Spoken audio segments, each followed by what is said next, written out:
Alam niyo kung bakit gustong-gusto ko dito sa Spain, sa Madrid, dahil nandito na talaga lahat. Yung hindi mo mami-miss ang Pilipinas.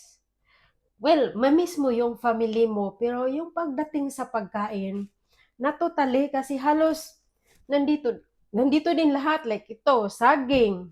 Tapos mga kamote. Ano pa? Mais. Oh. Ano ko yan ha? Budget ko yan kahoy. O di ba? Kaya hindi mo na maano na, namimiss ko ang Pilipinas, namiss ko yung pagkain ng Pilipinas. Hindi na. Tapos yung sa mga daing-daing, mayroon din. Bagoong, mayroon din. Kasi may mga gumagawa na din dito ng mga kapwa Pilipino na gumagawa na din ng bagoong. Kahit yung mga daing, mayroon na din. So, nandito na lahat. At saka isa pa yan, yung pag naglalakad ka sa daan dito, dami mong Pilipino talagang makikita. Kaya, yung homesick mo, kahit bagong salta ka dito, parang hindi mo gaano ma-feel.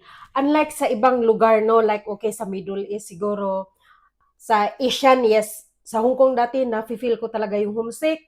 Sa Singapore din, mas lalo.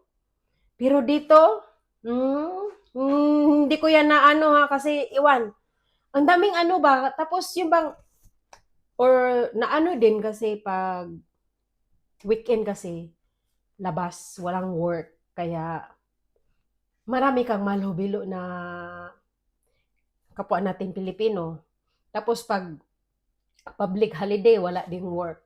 Yun. So, kahit sino siguro, hindi mo talaga ma-feel yung yung homesick ba. No, yun lang.